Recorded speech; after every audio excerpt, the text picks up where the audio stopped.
بسم الله الرحمن الرحيم نحمده ونصلي على رسوله الكريم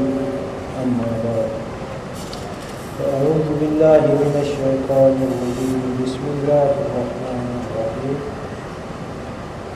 أولئك على هدى من ربهم وأولئك هم المفلحون صدق الله العلي العظيم.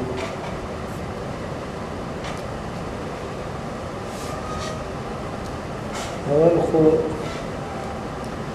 د دې مجلس ګډون کوونکو ته چې هغه علماء کرام دي او متنفذین اشخاص دي او ملي تجاران دي او نور مصلح قومي مشران دي او مجاهدین حضرات دي او دې ټولو ته د دې افغانستان د استقلال د یو کال پر کېدو مبارکي وایم چې الله دې د ټولو مبارک کړي چې سبا خو هغه بله هم زموږ د جشن ورځ ده چې هغه پخوانی استقلال افغانستان اخیستی او د دې اوس استقلال نو د جشن ورځ هغه مخکې ورځ تېره شولې دوې ورځې زموږ ستاسې د ټولو دې الله مبارک کړي او الله دې دا نور د افغانستان دپاره دائم او قائم ولري. زه خو ډېرې خبرې نه کوم، دوې خبرې کوم. یوه خبره چې هغه ټولو علماو او دغه رقم د ملي تجارانو او د مصلح مسلمانانو هر یو په خپل تقریر کې وویله چې هغه دا د نعمت شکر دا خو واقعي یو نعمت دی، افغانستان ته واقعي یو نعمت الله ورته برخه کوي او د دې نعمت شکریا چې دا هغه د افغانستان پر ټولو وګړو علما دي او تجاران دي او نور مصلح مسلمانان دي او مجاهدین دي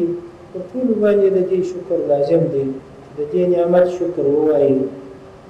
او که شکر یې ونه وایي خدای نخواسته چې دا نعمت بیرته زموږ څخه هغه زایل نیسي. خو صرف د دې شکر چې دا شکر نو اوس څنګه ووایي، دا د شکر د ویلو طریقه څنګه وي. د شکر به زه په پښتو هغه تعبیر درته وکړم. شکر دا دی چې الله کوم شی کوم نعمت هغه ودې انسان ته ورکړی وي هغه نعمت د انسان په هغه شي کې مستعمل کړي چې د هغه شي دپاره دغه نعمت وي. علماو ته الله د علم نعمت ورکړی دی نو د علم د علما په هغه شي کې مصرف کړي چې د علم د هغه دپاره دی، خپل هم عمل په وکړي او نور خلکو ته هم د علم ورسوي نو هغه خلکو ته تبلیغ وکړي او نور طالبانو ته سبقان ووایي، په مدارسو کې سبقان ووایي او نور چې د دې علم پورې تړلي وي خلکو ته شرعي مسایل ورکړي، د خلکو منازعات خلاص کړي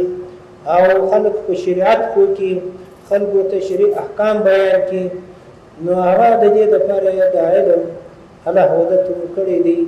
دا د هغه شکریه شوه. او تجارانو ته الله مال ورکړی نو هغه د هغه شکریه دا ده چې دی دغه مال په هغه ځایو کې چې هغه د دې مال مصارف یې په هغه ځای کې مصرف کړي، زکات په خپلو مصارفو کې مصرف کړي. داسې نه دی چې دغه زکات په داسې ځایو کې ورکړي چې دوی دنیوي اغراض او دنیوي مفادات پکښې کې لحاظ کړي. دا والي صاحب چې ورکوم ښه دی بیا به په ښه راسي، دا قومندان صاحب چې ورکوم بیا به په ښه راسي، دا قاضي صاحب چې ورکوم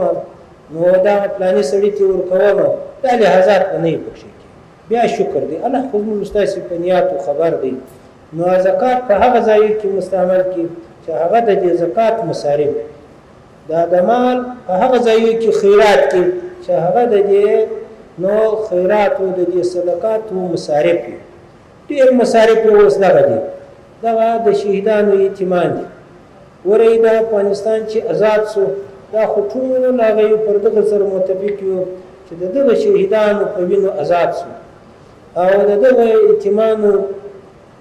د پلرو هغه په وینو آزاد شو او د دغه معیوبینو په دې جهادو آزاد شو. دا د مجاهدینو په تکلیفو آزاد شو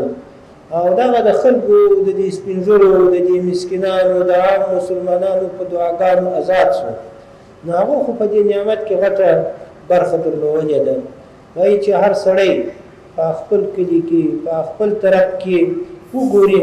چې دلته مسکینان څوک دي، مجاهدین مسکینان وي، کونډیانې وي، یتیمان وي، په دغه یتیمانو باندې هغه رحم وکړي،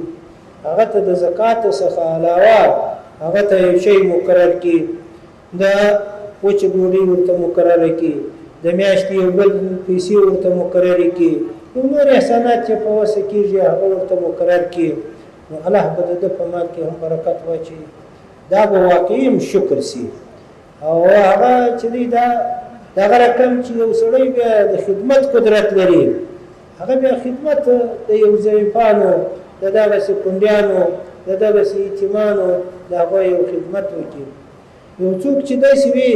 چې د حکومتي دندو پوهېږي هغه بیا د امارت اسلامي سره په دې حکومتي دندو په دې کارونو کې هغه خدمت وکړي. خو ټول داسې وي چې هغه د اسلام په خدمت کې سره مشغول سي. څوک په مال د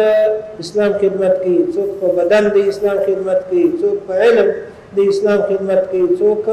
په ژبه د اسلام خدمت کوي، څوک په قلم د اسلام خدمت کوي. نو ګرد په دغه کې سره متفق سي. دغه نو د شکر ادا کېدل دي چې هغه کم نعمتونه چې الله پر ده باندې کړي دي هغه په هغه ځایو کې مصرف کړي چې د هغه دپاره دا نعمتونه دي. نو په دې کې د حکومت مسؤلین هم دي. د حکومت مسؤلینو ته چې الله هغه دا یو نعمت ورکړی دی نو هغه د حکومت کې یو وظیفه دار کړی دی، یو ذمهواري ده. نعمت هم دی چې د الله د دین خدمت دی او ذمهواري هم ده چې نو دی بیا په هغه ځای کې کوم شي دپاره چې دی مسؤول شوی وي هغه مسؤلیت په حق ادا کړي. په داسې وي چې په هغه مسؤلیت کې د قصور وکړي نو بیا خو یې خامخا د دې سړي مواخذه شته، نو د ده مواخذه به کېږي او دغه رقم د اسلامي شریعت نو شکر ویونکي هم نسو. او دوهمه د دې کفارو چې مسلمانانو ته دسیسې جوړوي دا پر مختلفو انواعو باندې د مسلمانانو ته دسیسې جوړوي. نو د هغه به زه یو یا دوه مثال نو بیان د یو دوه انواعو بیان به درته وکړم. یوه نوع د دسیسو د دې کفارو په مسلمانانو ته دا ده چې هغه د علماو او د دې مسؤلینو د حکومت د دې حکماو په مابینځ کې لرېوالي سره راولي. دا سره ګوښه کې هغه علما جلا صنف، جلا قسم، جلا خلک او دغه حکما او هغه دغه د حکومت مسؤلین دا د هغو سره جلا کړي. ګورئ د داود علیه السلام څخه مخکې هغه د نبوت سلسله به په یو چا کې وه او د سلطنت و د ملک سلسله به په بل چا کې وه. نو هغه چې د یعقوب علیه السلام په اولادو کې وه په یوه کې یې د حکومت سلسله وه په بل کې یې د نبوت سلسله وه. نو بیا کله چې داود علیه السلام راغی نو داود علیه السلام کې دا دواړه سره جمع شول. هغه هم د دې ټولو بني اسرائیلو هغه سلطان و ملک و او هم د بني اسرائیلو دپاره هغه نبي و. نو دا سلسله بیا را روانه و نو دا د تر علیه السلام پورې چې هغه هم رسول الله صلی الله علیه وسلم نو هغه نبي و او دیني ښوونکی و او هغه عالم و خلکو ته هغه حق رسول او هم ملک و باچا و. د هغه څخه وروسته هم په خلفای راشدینو کې چې هغه څوک به اعلم په دې کې و هغه به حق په دې خلافت سره و. هغه به خلکو ته هم تعلیم کاوه او هم به امیر و پر خلکو او هم بیا فیصلې کولې په مابینځ کې د خلکو قضاوې بیا په مابینځ کې د خلکو هم کولې که څه هم د عمر ابن خطاب رضی الله تعالی عنه په وخت کې نو هغه کارونه زیات شوله بیا دا قضا یو مستقل نو هغه ورګان کې قضا بیا د هغه څخه یو مستقل کړ نور د مداخلې سم بند کړ چې نور هیڅ مسؤلین به هغه په دې کې مداخله نه کوي قضا به مستقله وي ځکه کارونه د امت زیات شوله کارونه د امت ډېر شوله پر دې سلسله را روانه خو کفارو دا کوشش پکښې کې وکړي چې هغه قرار دا دوه سره جلا کړله حتی داسې یې کړله چې هغه د دوی تعلیمګاوې سره ورجلا کړې د دې دیني علم تعلیمګاه مدارس و مساجد کړله د هغه دې پوهنتونونه او مکتبونه کړله او د دې دا جامه او لباس او هیئت هم سره ورجلا کړي د علماو د بداو چې هغه لنګوټه وه کمیس و او دا کالیب وه او د هغو د دریشي و نیکټایي کړله لکه دا خو دا مخکې دا ګرد ویلدله نو داسې سره جلا کړله او په داسې چې جلا کړه نو بیا د دوی تسلط پر هغه حکامو باندې راغی ځکه خو حکام چې وه هغه د علم څخه لرې پاته شوله هغه جاهلان پاته شوله هغه بېدینان پاته شوله نو بیا به د دوی تسلط پر هغو باندې و لکه په دا مخکې حکومتو کې یا په دې د دنیا په اکثر حکومتو کې دغسې دی چې دغه حکمان د کفارو خپل تر تسلط لاندې کړي دي هغه خپل د ځانو تابع کړي دي او پاته چې هغه علما چې دي هغه په مساجدو او په مدارسو پورې هغه خاصوي دي حتی په نون یې هم سره ورجلا کړي نو هغه علم دیني یې کوي دا علم عصري کوي داسې نه وایي چې دیني علم او عصري علم سره ګډ کړي دیني یې جلا کړي عصري یې جلا کړي نو دا د کفارو یوه دسیسه وه الحمدلله اوس یې دا دسیسه اوس هغه په دې عمارت کې هغه ختم شوله ځکه په دې عمارت کې حکماو او علما سره یو شوله دا د الله غټ نعمت و چې د دوی دغه دسیسه ختمه شوله علماو او حکما هغه سره یو شوله شیخ صاحب هغه هم عالم هم دی فقیه هم دی او امیر د دې مسلمانانو هم دی د افغانستان د مسلمانانو امیر هم دی نو دا د الله یو غټ نعمت شو چې هغه پر موږ باندې وشو خو بیا هم کوشش دا کوو چې دا دسیسه کامیابه نه شي چې قرار به دې کې کوشش نه کوي او دویم د کفارو غټه دسیسه چې په مسلمانانو کې راغلی ده هغه دا دی چې په مسلمانانو کې پارټۍ جوړې کړي په مسلمانانو کې اختلاف راولي نو هغه یا قومي اختلاف راولي یا مذهبي اختلاف راولي یا ژبني اختلاف راولي یا هغه صنفي اختلاف راولي یو قسم اختلاف هغه کې راولي او اختلاف چې دی هغه علامه د ضعف په کوم قوم کې چې اختلاف راشي پر هغه قوم باندې بیا هر څوک هغه تسلط راوستی شي پر هغه باندې حکومت کولی شي پر هغه باندې حاکم کېدلی شي نو دا هم د دې کفارو نو په اکثر کې بس دا وي چې په دې ملکو کې دوی دا اختلاف راولي اوس دغه مخکې زموږ چې دا زموږ مخکې اداره تېره شوې په دې چې سړی ځان خبر کړي داسې قسمه مذهبونه قسمه پارټۍ په دې خلکو کې هغه شروع کړي وي چې زموږ په افغانستان کې دا خلک در سره پخوا ول موږ دا دغه ته یو هیئت مقرر کړي د دې بندیانو لپاره چې دا هیئتي د دې بندیانو وکړي هغه کې به باید ملګري به دلته څوک وي چې په هغه هیئتي کې ورسره وه نو هغه په دې هیئتي کې ولاړه دی خوا چې راغله ویل یې ول په بندیانو کې قادیانیان هم وه او هغه چې څه چې معلومات وکړي هغه ویل چې موږ څو سوه کورې دلته پراته په افغانستان کې د قادیانیانو نوم چار ویل تر سره تر دې مخکې قادیانیان ونه لیکن دا د خلکو دا ایجاد کړي وو په دغه ځای کې